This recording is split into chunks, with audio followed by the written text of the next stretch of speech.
Ladies and gentlemen, and everything in between. Welcome. It is Friday night, and it's time once again for another episode of Aid Thompson and Other Disappointments, guys.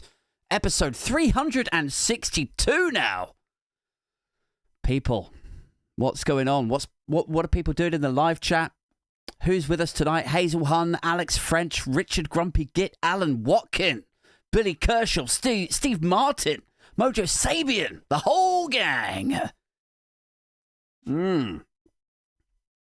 Cheers.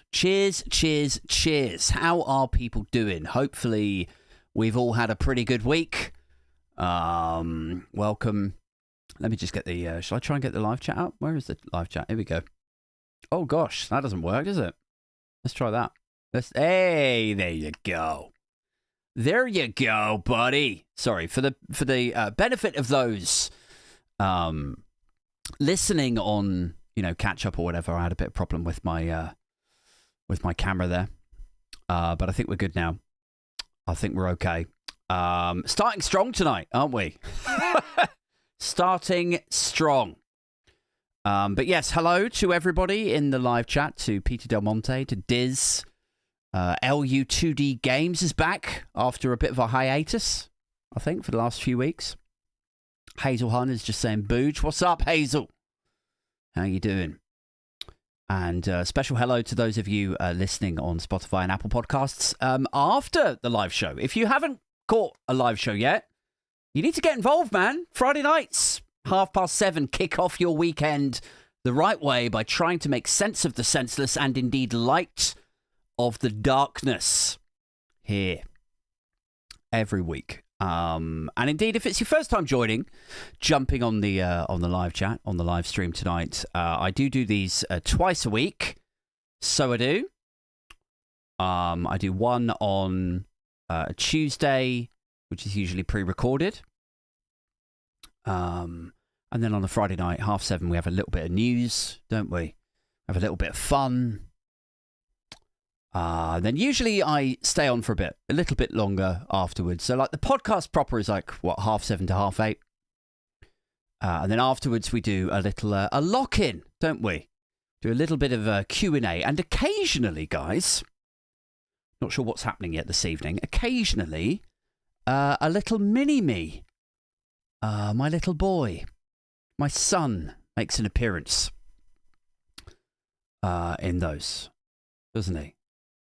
I suppose I should probably mention, before we jump actually into the proper stuff, the rants, the roasts, the ridiculing, I should probably mention the Patreon. Patreon is all set up. You can sign up for like as little as £1 a month if you just want to say thanks, or £3 a month. You get episodes 2 days before everybody else.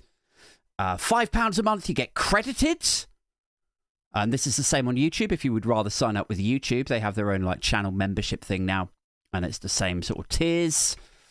Where's the... Can I get a screenshot up of the Patreons? I think that's an out-of-date one, isn't it? Let me see if I can get a proper one up. Where is it? Patreons, there we go. Sorry, resizing it. Not very professional, is it? I should know this stuff. I should have it all set up in advance. But it is the unvarnished punk rock nature of the show that keeps you guys and girls coming back. Look at these legends. These guys have signed up for the £5 tier, and that's why their names are on the screen now and not yours. So yeah, sign up for the Patreon or jump on the YouTube channel join button thing. Right, what should we talk about tonight, people? What's the happy haps? What's been going on in Newsland this week? I suppose we should, we should try and reason with the current affairs. We should try and reason with the unreasonable, as we often say. We should try and chew off some little bits, some little bite-size, buffet of Bellendry style little bits, couldn't we, of the week's news? You know, just a little bit of party politics, perhaps. A little bit of reform and Kemi bashing, perhaps. A smidgen of what weird, contorted takes the alt-right channels are trying to put past us this week, maybe. And yes, you know, if I'm honest, maybe we will touch on a little bit of this Russell Brand stuff, or maybe the week in MAGA too. Maybe we'll jump into some of that in a bit also. I'll have a little taster, little teaser of each of those. But let's start with the party politics stuff first. Because Labour and the Tories and Reform and Lib Dems, I don't know if you guys saw this. Obviously, there's been a lot going on this week. Let me see if I can get the picture up. This is a poll that was updated this week. A recent YouGov poll predicts that not Labour, not Reform, but a hung parliament is the most likely outcome for the next general election now. Albeit one that is, you know, still 4.5 years away, right? So a lot can change in that time.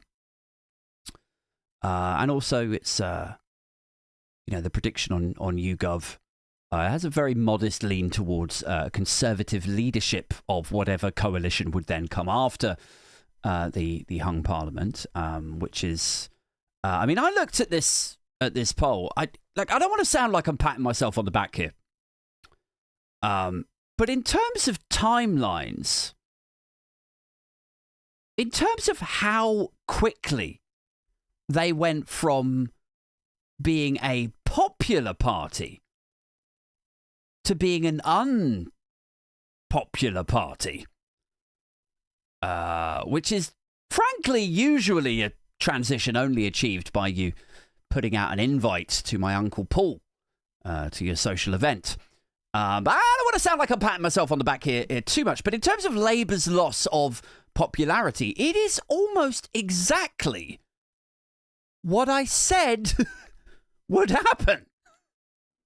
Like it was, I don't know if it was like a year ago, it might be 2 years ago now. I remember chatting with Tan on here, or on Politics Social, or something. But I clearly remember saying, like, somebody can go and dig it out if they want. I clearly remember saying, predicting, that Labour will get in and people will be impatient because they're so worn down from 14 years of neglect, 14 years of Tory rule. Such is their desperation and deprivation. And because things won't be able to be fixed immediately, the post-election honeymoon is going to be insanely short. I remember saying that, like maybe not that exact set of words, but that was the vibe. That was the gist of it. I remember clearly saying that. I remember saying, like, you know, Labour are going to have to work so hard and they're going to have to keep their sheets whiter than white. You know, because the Tories play politics on easy mode, don't they? We've all said that many times before. Labour are actually going to have to do some shit and fix some shit just to survive, just to not tank in the polls. And of course, since then, although they have, you know, people keep telling me that I need to actually talk about the positives. I'm always ignoring the positives of the things that they have done. So, you know, although they have resolved pay disputes within and throughout the public sector and given people much needed pay rises and allocated significantly more funding to the NHS, although they have fast-tracked workers' rights legislation, raised the minimum wage, rolled out those breakfast clubs. Like, yes, that is all good stuff. I think we could all get behind that. But the reality is that for most people out there, like most people aren't using breakfast clubs, are they? Because they either don't have kids, or maybe, you know, their kids are too old or they're too young, like they haven't had their children yet. So most people, like electorate-wide, are not using or not benefiting from that new benefit. That new policy. The minimum wage, to change to the minimum wage, that's nice. I get that. That's okay.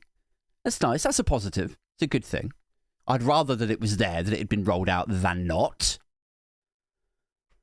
But again, it's like, you know, if we're talking about change, if we're talking about people feeling the difference and being like, oh my God, thank you. Thank God Labour are in power. Like, I can actually feel the difference now. Like, in terms of that minimum wage increase, it's gone from like £11.82 to £12.21, right? So if you were on £11.82 an hour, right, and you worked 8 hours to get £94 a day, and then it's 20 days a month, right? So that's £1,891 a month, right? On the new wage, it goes up to £12.21. On the new wage, you're £3 a day better off before tax, right? Or £63 a month, which is like I know for some people, £60 a month is actually the difference between affording their bills and not affording their bills. But that is kind of my fucking point. It's like, if the working class are in such a brittle situation that a 40p increase to the minimum wage is what's keeping them off the fucking breadline, then it's not enough. It's still not enough.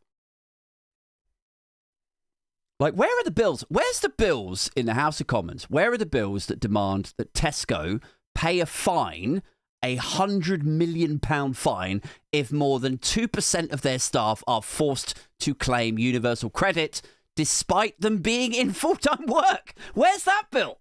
Where are those demands? Where are those fines? Like, where's the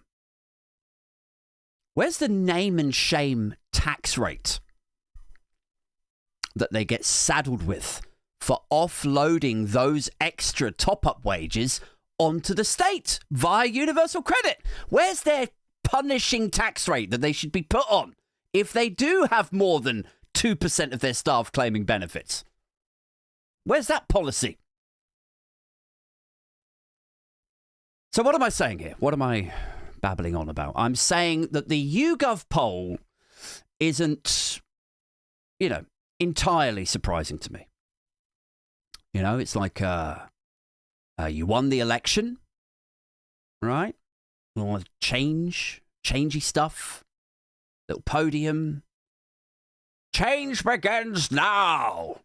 All of that stuff. You got a stonking majority. But you've got a desperate and broke population that need to see the change that you promised them. Quick, sharp, like there's no time to lose. And right now, to date, they haven't really seen much of it. You know? In fact, what they've seen is more of the fucking same, is what they've seen. Is more belching about asylum seekers and boats, more cuts, more evasive lack of acknowledgement over Brexit, the damage that it caused, the absence of wanting to rejoin the single market. And it's like, you know, it wouldn't be so bad if everyone out there, if politics in general, if everyone was as cautious and as measured with their politics as we're seeing with Labour. You know, it wouldn't be so bad if you could just shrug and just go like, well, it's politics, isn't it? You know, it takes forever to get anything done, right? If it was like that everywhere, in every country, all over the world, it wouldn't be so bad. But you look across the pond, you look over at the United States, and it's like Trump barges into the White House. In his first 100 days, the entire American domestic politics, the world's geopolitics, the world economy are completely rerouted and rewired. And I'm not saying, oh, let's all be like Trump, right? I'm just saying that it'd be nice if just once an elected Labour leader with a majority of 160 might just try and do the shit that needs doing, like put steps in place to try to rejoin the European Union. Regulate the press like you said you were going to regulate the press.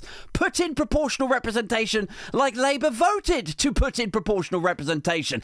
Tax the fucking wealthy.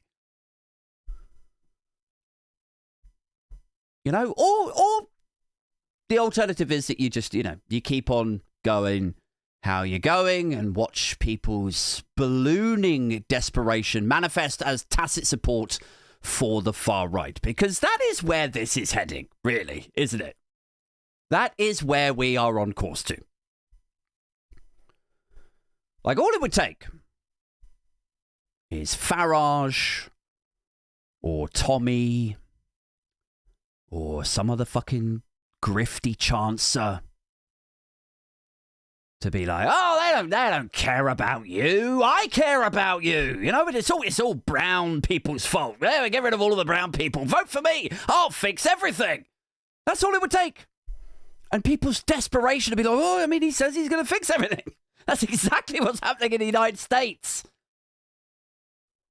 And then out comes the fascism here too with bashing symbols. Like, how did this happen? I fucking warned you. I fucking warned you all. Man. So that's where this is headed, guys. Will Labour do anything to stop it? All signs point to no. Speaking of Farage, speaking of good old Nigel Farage, it's been a fun week for him, hasn't it? He's been skewered this week over his PR-friendly, cellophane-wrapped support for British farmers. Something that we've lampooned a few times on this podcast. Only to get cornered by The Independent this week into admitting that he supports Donald Trump's trade deal, which would, as I've said before, carpet bomb the UK's agricultural sector. So it's just like the fishermen, isn't it? It's just like with the UK's fishing industry that he claimed to support, that he claimed to be fighting for. Like, stick with me. They can't fix it. Stick with me. I'll fix it all for you. Stick with my plan. I can do better than these idiots. And then both he and the fishing industry realise what they've won by supporting him and getting his policy over the line, winning that referendum. They both realise what the grand prize is of that.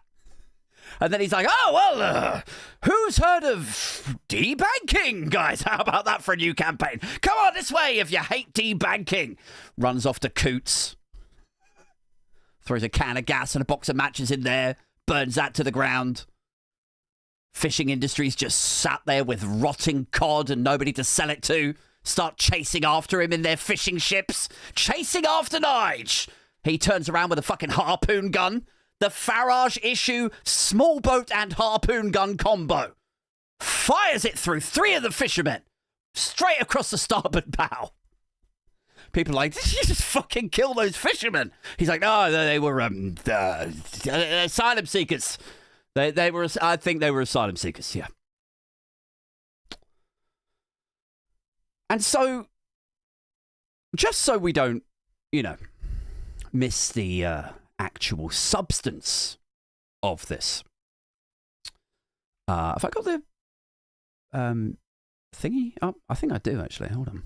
There you go. The Independent. Farmers furious as Farage admits he would allow chlorine-washed chicken to be sold in the UK as part of a Trump trade deal, guys. But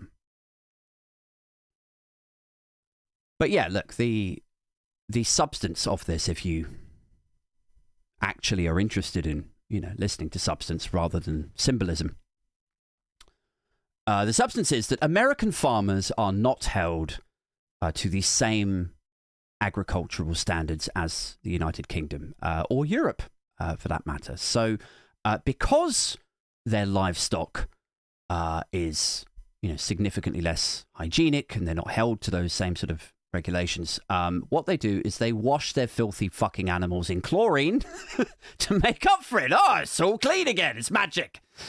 And the EU and the UK typically say, like whenever they've talked about trade deals and, trying to sort this all out, what they say is typically countries that do that have terrible standards. It's like they're trying to cover up what the actual thing is there, like it's not a great enticer if you wash your dead animals, your meat in chlorine. It doesn't instill confidence. Weird countries do that. We're not saying that you do, you're weird, or that all of your chicken is horrible. We're just saying it's a bit weird that you do that, right? Because apparently, I was doing some reading on this earlier in the little amount of prep that I do in this show, and I found out that chlorine actually masks other contaminants inside the chicken or whatever the meat is, and that's one of the concerns with it. Like to actually ingest it, it's not a huge problem. It's more about like the confidence of the meat and how it can mask shit. So basically, if you signed up with the US and you did this trade deal and you accepted in all of their chlorinated chicken, basically, like what would happen at the end? What would the output of that be? Would be that we would end up with more filthier, shitter meat that, because it's been mass produced as well in fucking American mega farms, would outcompete the UK's agricultural sector produced healthy chicken, and so everybody loses. Everyone would lose, but still, Nige is right there. Like, oh, who cares about a little bit of chlorine? Come on. It's not like it's a milkshake, is it? Who cares about a little bit of salmonella and E. coli, you fucking snowflakes? Shitting solid is so woke. I mean, you say the low standards might fuck around and start another pandemic, but I say Trump has just doged out the pandemic and the FDA guys. So how would you ever know? Feed me chlorinated chicken, says Nigel Farage. Like, fuck ingesting bleach, right? Or whatever the fuck it was that Trump was suggesting we do last time round. Like, how about this time, to fight off whatever pandemic these guys fuck around and create? How about this time you just swallow a whole chlorinated chicken? Just let it clean you out that way. What else is happening? What else is going on in Newsland this week? People in the live chat. Kemi Badenoch, guys. Kemi Badenoch sided with JD Vance over the free speech stuff this week. I talked a bit about that on Wednesday, which is quite fun. It's been a big week for free speech generally, though, hasn't it? Like, yes, the abortion protester woman breached the pavement thing, and now, as I understand it, she's been convicted of, harassment or illegal protest or whatever. So there was that. But also, Drain Rod Stewart, or Charlie Mullins, as he's known, in right-wing media circles and presumably on Harley Street. You may have seen him as a contributor on GB News and Talk TV every so often. He looks a bit like Rod Stewart, right? Except he's a plumber.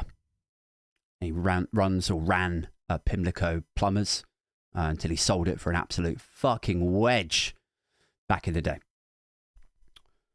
And so all of that lot love him, don't they? He's a plumber, salt of the earth. He's a working class hero. He runs a business. And of course, he says it how it is. And all of that. And he was threatened last week with having his OBE taken off him. Because he had tweeted, we talked about this, I can't remember what day it was, one of the paper reviews. He was threatened last week with having his OBE taken off him because he had tweeted that somebody should kill Sadiq Khan, which is, like, pretty sure we've talked about this, right? Like, it's kind of the least serious thing that can happen to you off the back of saying something like that. Like, it's not that bad, is it? If you outwardly, openly say in a post-Joe Cox, post-David Amess Britain that somebody should kill the Muslim mayor of London. If somebody says, listen, man, look, if you keep inciting racial murders of elected officials, Charlie Mullins, I mean, we might be forced to take away your silly little medal. Like, it's like the least worst thing that could happen. I think you could take that on the chin, Charlie. But even that, man, even that shit they can't handle. Like, who else has had a medal taken off them for bad behaviour, for poor conduct? What other famous faces have had medals confiscated from them and they didn't say shit? They didn't turn it into some fucking tabloid hysteria. Who else has lost a medal? Fucking Lance Armstrong, right? Milli Vanilli lost a Grammy, didn't they? Something like that. Like, I bet Lance Armstrong is gutted that whole thing didn't blow up in 2025. Like, he was just before. Like, if Lance Armstrong got busted now for doping and lying and taking sponsorships based on false endeavours or whatever, if Lance Armstrong got busted now, he'd be able to just say, oh, it's dark forces. It's dark forces, it's the deep state taking me down. The cycling body, the American Cycling Association, is a deep state institution. Couldn't he? Like, tell me I'm wrong. But anyway, Charlie Mullins, one of the political right's favourite ambassadors of Harley Streets, Charlie Mullins put out this piece in the Telegraph at the beginning of the week, and it said, bear in mind what he said, right? Somebody should kill Sadiq Khan. Just bear that in mind for a second. The Telegraph published this piece, and it says, let's see if I can get the thingy up. Here we go. I criticised Labour and the thought police came for me. I criticised Labour and the thought police came for me. Is what it says. Criticised. It's what he did, is it? Criticised them. He criticised Labour. Oh, you know, somebody should hang... Somebody should string Charlie Mullins up until his legs stiffen. What? What, Hate? You can't say that. I'm just criticising. God. You can't say anything anymore. Somebody should put a plastic bag over this cunt's head and tape that fucker shut while his weeping family watch. What? I'm just criticising. People, it's a criticism that I just said. It's what is missing from the political conversation these days. It's good for debate, is what it is to have criticism like that.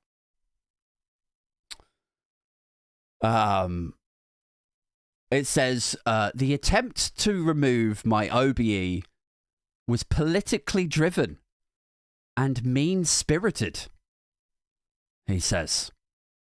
Mean-spirited.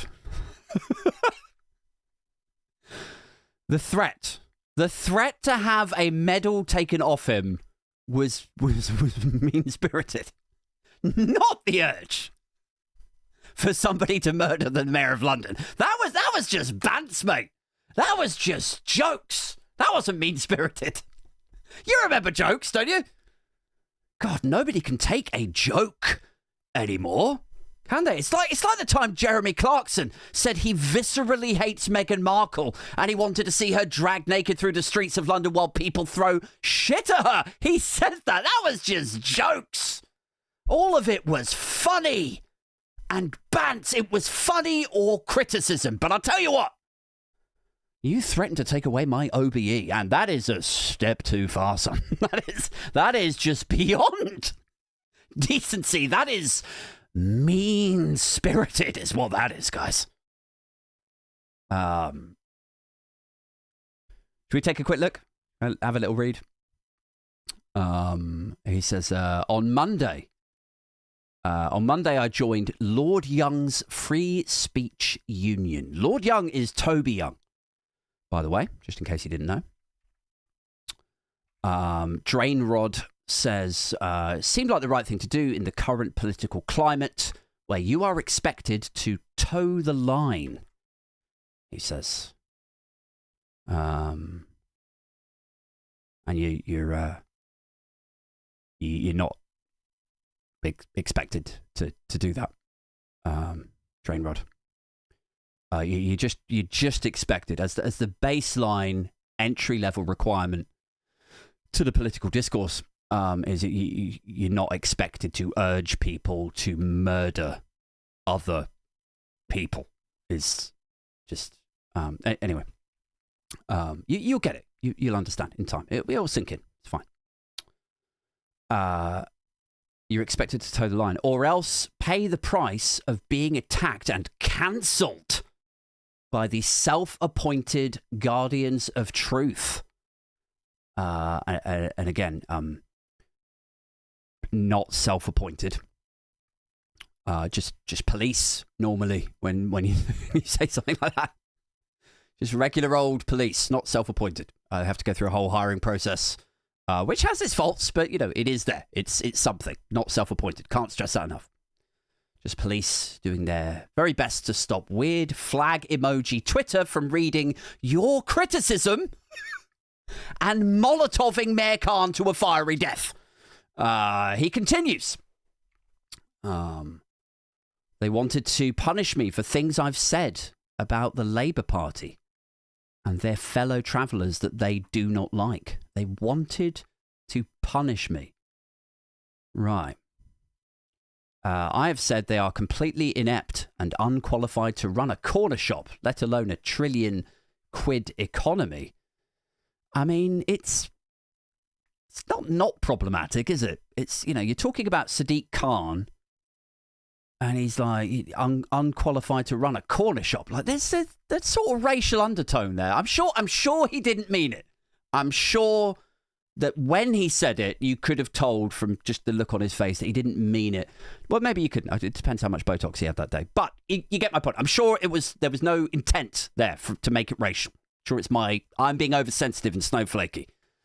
I mean, look at me. A second ago, I was taking offence at the threat of murder. Clearly, that was just criticism. So I have history in taking things too seriously, guys. I said they were completely inept and unqualified to run a corner shop, let alone a £1 trillion economy. They disagree, which is fine. It's their right. But what isn't right is to come after me for trash talking their government. Is what he says. And again, guys, he says, wearily grabbing his megaphone. Again, it's not for trash talking. It's not for criticism. It's not for calling them inept. It's not for not towing the line. It is literally just for suggesting that people might want to consider murdering the recently re-elected mayor. Like, it's always amazing to me how people so passionate about free speech, about speaking so freely, guys, have such an endless, insurmountable challenge about listening. You know? Anyway, he says, and when I say come after me, he says, I mean the put-up job of using a below-the-radar committee, the Honours Forfeiture Committee, to attempt to strip me of my OBE, he says. Oh dear. Oh, that is, yeah, that's sad. That is very sad. So, in case you need it spelling out for you, what is this actually doing? What is happening here? What has taken place? Charlie Mullins is all up in your grill, guys. He's like, I criticised Labour and the thought police came for me, except it wasn't Labour. It was the, what was it? What did he call it? It was the super lefty, woke, communist, Marxist, what were they called? Oh, the Royal Honours Forfeiture Committee. Is that right? Was it them? Yeah, they sound a bit lefty. Yeah, definitely a long arm of Labour there, I think. It wasn't the thought police. If anything, it should have been the actual police. It wasn't a thought. It was a thing he said. Like, he's such a great example of everything that's wrong with the modern right. You know? Like, he supports reform. Because of course he fucking does, right? He supports reform, whose financial policies are basically the same as Liz Truss's, okay?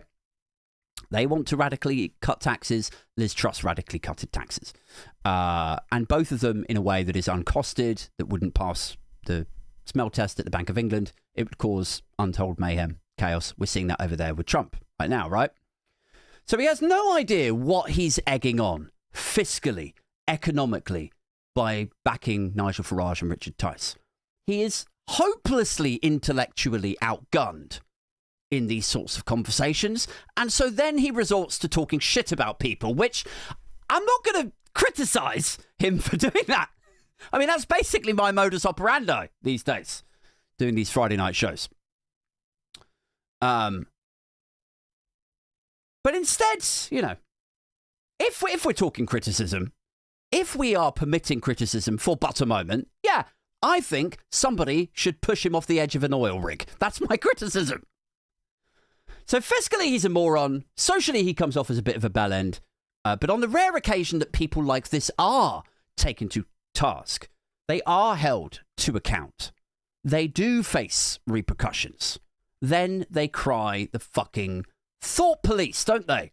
Or they say that the fact checkers are biased, or that the electoral lies should be protected under freedom of speech. We don't need to tighten those rules. It shouldn't be illegal to lie on the election campaign trail. Everything that is wrong with the modern right can be witnessed through that trajectory that we've seen with Charlie Mullins. Says something outrageous, gets called up on it, calls thought police, cries out thought police, and everyone's supposed to take it seriously.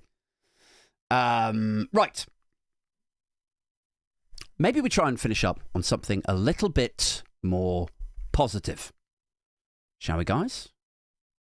Fuck it. Let's do something a little bit more positive. Here we go.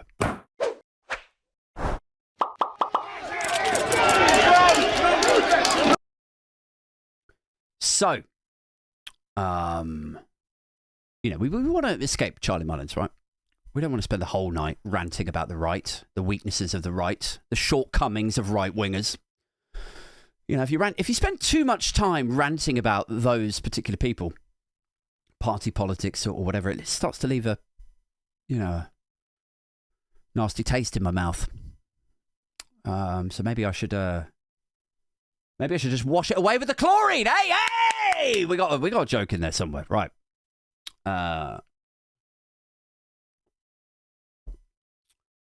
Right, I wasn't sure what to finish on tonight because I saw a thing earlier about BP, British Petroleum. Guys, not content with abandoning their green initiative to focus on core fossil fuels again. Mere meters away, HQ-wise, from a rising Thames level that they themselves are contributing to. Not content with that, they are also now ousting their chairman for having allowed environmentally aware policies to infringe on their dividends over the last few years. So that's depressing as fuck.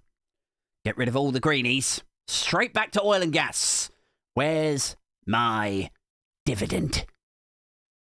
So I thought about talking about that for a bit.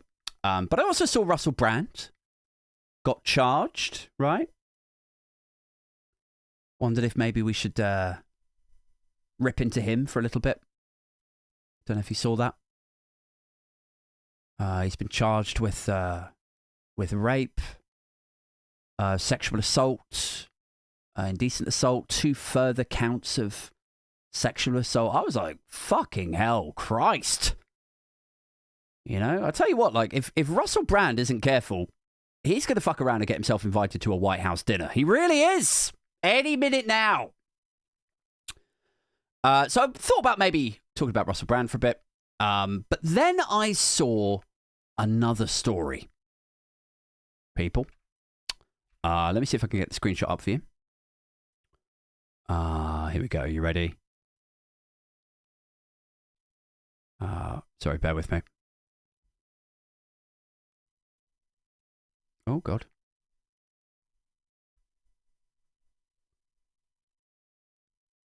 There you go. The tech is going great tonight, isn't it? Okay, so then I saw this video. Not video. We'll get onto the video in a minute. Fake Down syndrome influencers created with AI are being used to promote OnlyFans content. All right. Because of course they are. Of course they are, right? Of course they fucking are. Like, didn't you hear me when I said about this a few months ago? Like, where were you? Where were you guys when I was saying about fake sex bots and how they're going to steal the market from even the poor women who've been left with so few options that now they're stuck, you know, paying their bills by getting their rack out on the internet? Like, the AI fuck dolls are gonna take that too. Just wait. It's going to happen soon. And this story is the first step of it. So yeah, let's get into it, shall we? Fake Down syndrome influencers created with AI are being used to promote OnlyFans content. Is the headline. And this is on the Latin Times. Guys, fake Down syndrome influencers. Fake Down syndrome influencers. And I've got a little clip of it here if you like.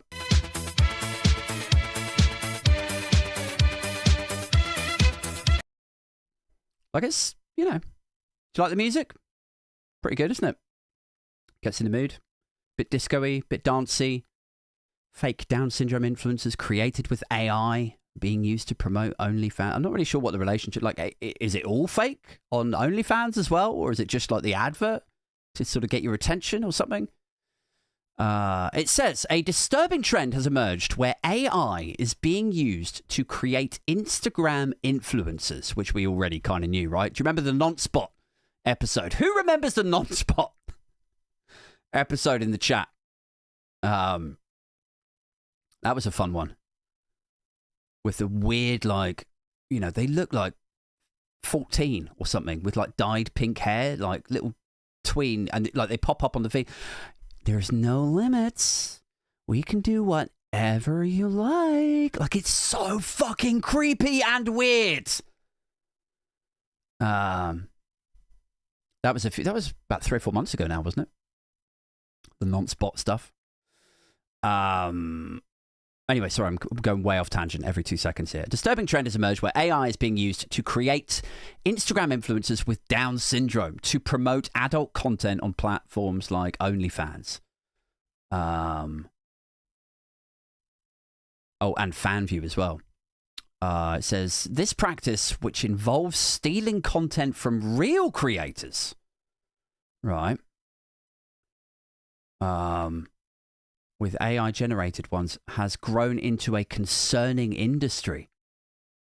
The resulting fake personas are then used to sell nudes on monetized platforms with a focus on exploiting the fetishization of disabilities. Wow. I mean, like, I remember watching a documentary about this once before. I don't know if anybody else... Did anybody in the chat see it? The documentary that I'm about to tell you about, right? About how there's this whole fucking subset of kinky tissue jizzers, right? Like, who they just love specific disabilities. Like, it's kind of like it must be proper weird. It must be so strange if you do have a disability and then, like, people get in touch with you on dating apps or, you know, whatever, and, you know, maybe you kind of fancy them and you're getting on great, they've got good chats, and you start seeing them, and you go around to their house or something, and maybe you flick through a photo album, maybe you go back through their old Facebook or something, just to get an idea of who they are and who they went out with before. And then what you realize is that every single one of this very able gentleman's 5 ex-girlfriends, all of them were robbed of use of their legs at a young age. Like, it's really, like, would it weird you out? Or would you be cool with it? Well, there's nothing wrong with it, really, is there? But it's still like... I mean, at the same time, right? Wouldn't you be like, if that was you, if you had a disability, maybe you'd be like, what if there's a treatment for this?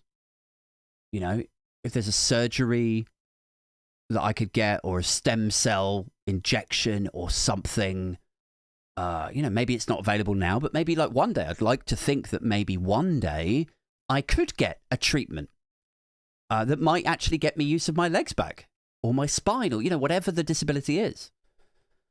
But then when you look at, like, your partner then going like, but are you like, I mean, is that a turn off for you? Like, would you not love me? Would you not fancy me if I could fucking walk again? Like, what is this?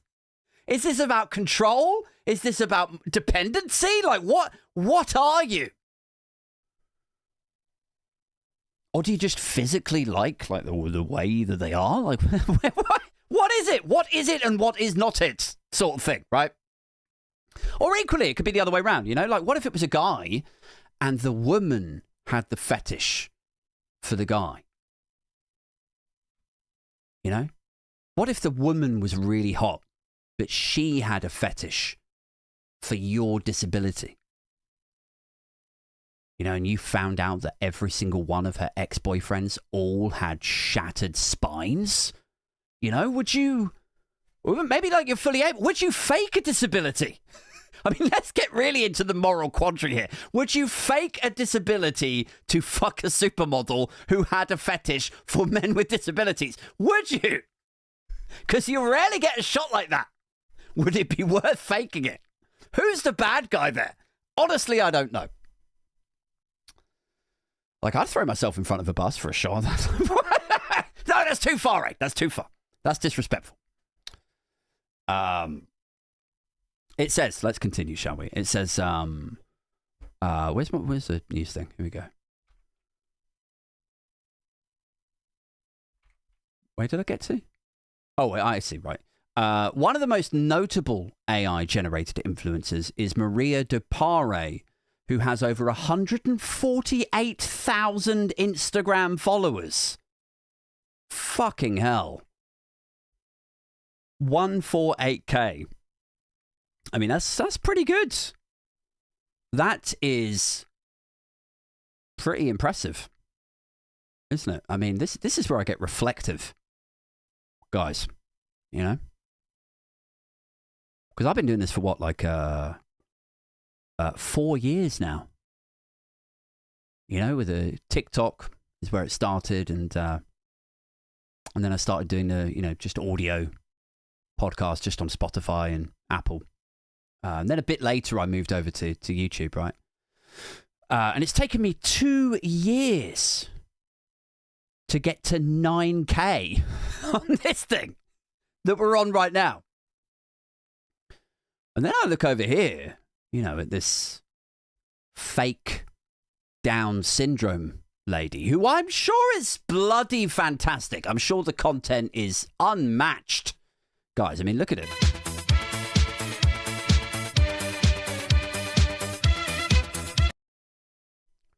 Like, I'm sure the content's amazing.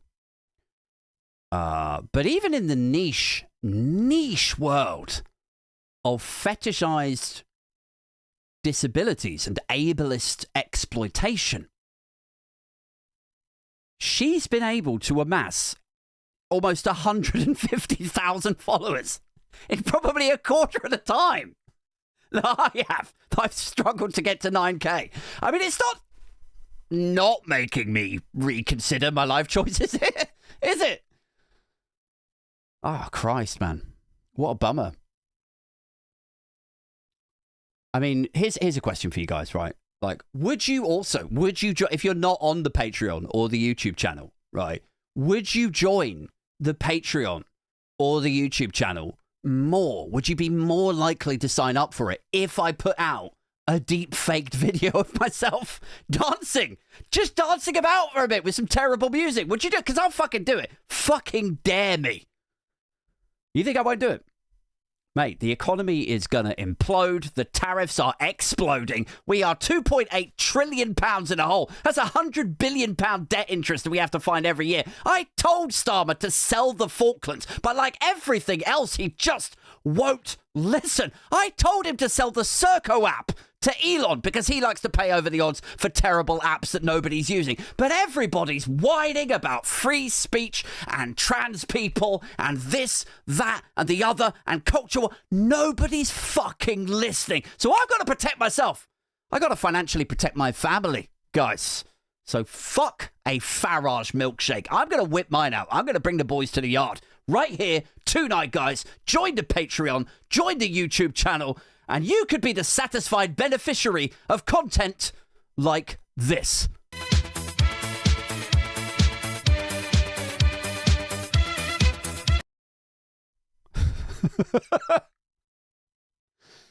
Right, guys. It's 25 past 8. 25 past 8. Right, bang on time, pretty much, aren't we? That's it for this one. That's it for this podcast proper. We're going to do the lock-in now. I'm going to put some music on. You can throw some questions at me. Politics Social is up at, is it 9 or half 9? I can't remember. With Graham and the gang. So if you're not following Politics Social, do jump over there. Give it a watch Friday nights. I'm going to stick around here for a bit if you guys want to ask me some questions. But if you're listening to this on Spotify or Apple Podcasts or whatever, then I shall see you next time. Till next time. Oh, fucking hell. Have I got a... look, do you see that in the bottom right there? My new super chat thing.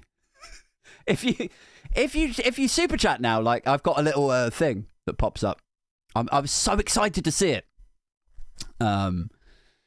Anyway, yes, thank you so much to everybody for jumping on. I will be back next week for the alternative paper review, more podcasts. Let's do the lock-in. That's it for now for the rest of you. All right, peace. Right, lock-in time, guys. Here we go. You ready?